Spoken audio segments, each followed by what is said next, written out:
तो नमस्कार दोस्तों, आप सभी का बहुत बहुत स्वागत है हमारे चैनल द इलेक्ट्रो यूनिवर्स में, जिसमें आप और मैं एक साथ डील करेंगे इलेक्ट्रॉनिक्स से। आशा करता हूँ आप सभी स्वस्थ होंगे और जहाँ भी होंगे मन लगा के पढ़ रहे होंगे।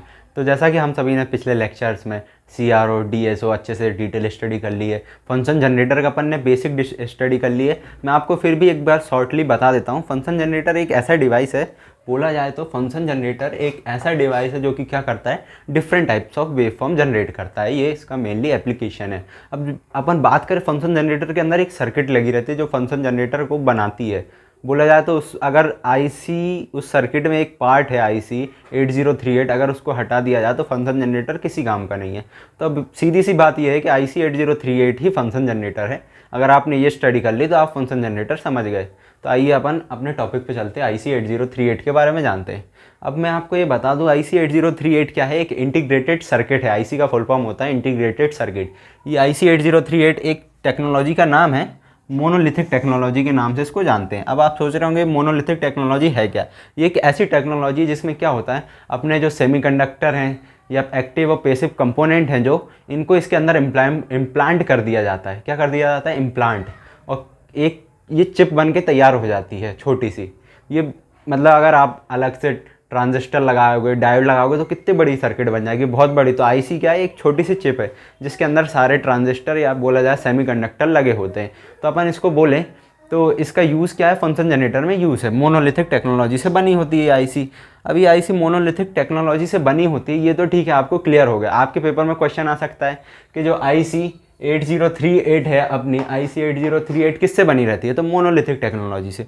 अब ये तो ठीक है, पर ये जो मोनोलिथिक टेक्नोलॉजी है इससे तो बनी है, पर ये जो चिप है, जो IC की चिप है, ये कौन से मेटल से बनी होती है। तो आपका क्या आंसर होना चाहिए दोस्तों, आपका आंसर होना चाहिए सिलिकॉन। सिलिकॉन से बनी होती है ये IC की चिप। तो ठीक है, अपन ने बेसिक चीज़ जान ली।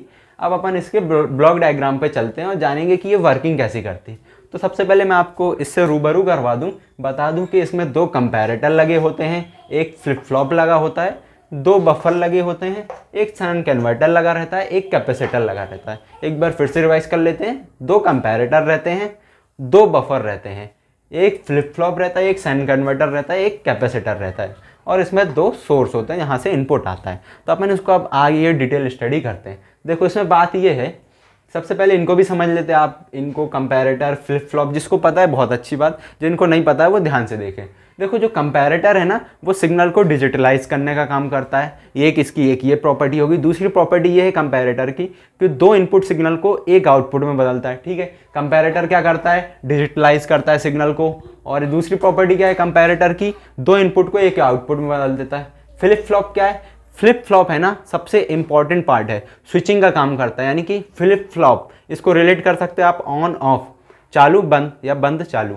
ऑन ऑफ मतलब स्विचिंग का काम करता है ये फ्लिप फ्लॉप। तो फ्लिप फ्लॉप भी समझ गए आप। अब बात कर लेते हैं बफर की। बफर क्या है, बफर ये बेसिकली क्या है, बफर एम्पलीफायर है। अब देखो, करंट आएगा, उसमें फिर सिग्नल बनेंगे, डिफरेंट टाइप्स ऑफ वेवफॉर्म बनेंगे, तो कुछ ना कुछ अलग अलग ब्लॉक में जाके बनेगा, फिर आउटपुट में आएगा। तो आउटपुट में क्या, उनकी फ्रीक्वेंसी, एम्पलीट्यूड बहुत ही ज़्यादा लो हो जाता है, जिसको हाई करने के लिए एम्पलीफायर लगा देता है। लो एनर्जी को हाई कर देता है एम्पलीफायर। अब प्रीवियस वीडियो में भी मैंने थोड़ा बहुत एम्पलीफायर के बारे में बताया है, तो आप ये जान गए। अब दूसरा क्या है, कैपेसिटर। आपको पता ही होगा, मतलब आप फर्स्ट ईयर में पढ़े होंगे। कैपेसिटर क्या है, एक ऐसा डिवाइस है जो अपने अंदर क्या करता है, एनर्जी होल्ड करने का, यानी कि स्टोर करने का मतलब पावर रखता है, मतलब कि स्टोर करता है एनर्जी अपने अंदर।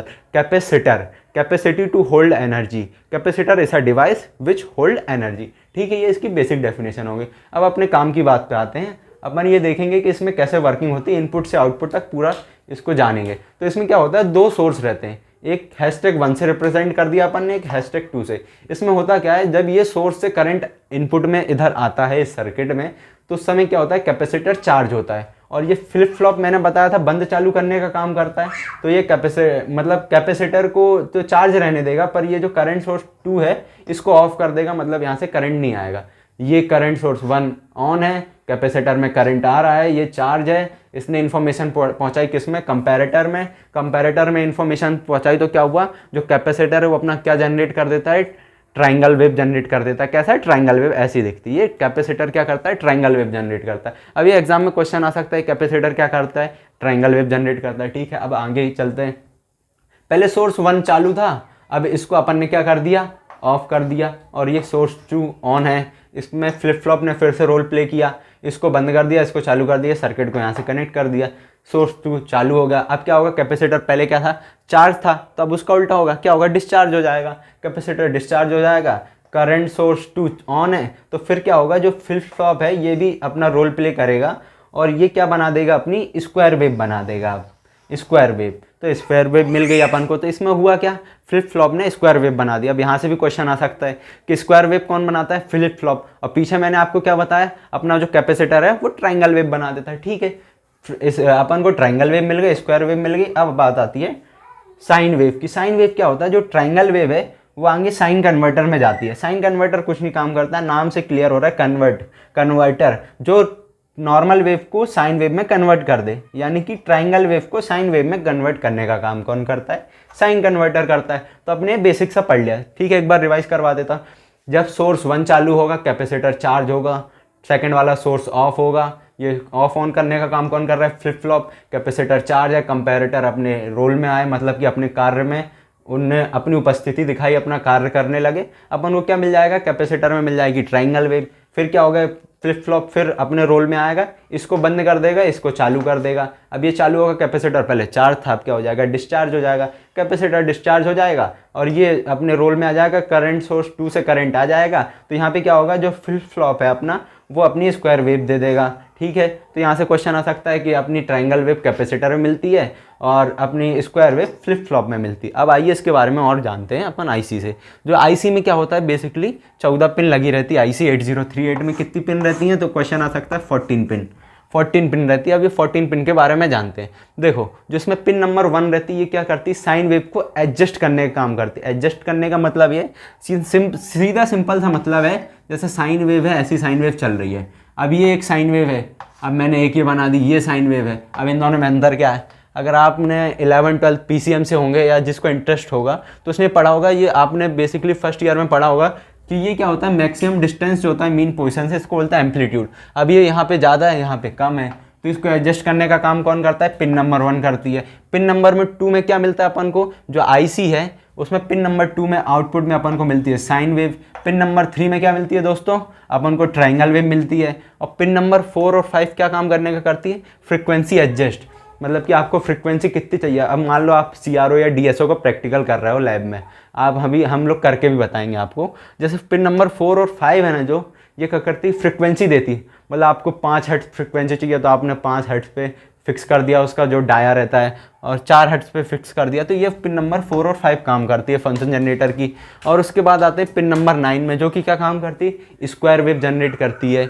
स्क्वायर वेव जनरेट नहीं करती, मतलब पिन नंबर 9 में अपन को स्क्वायर वेव आउटपुट में मिलता है।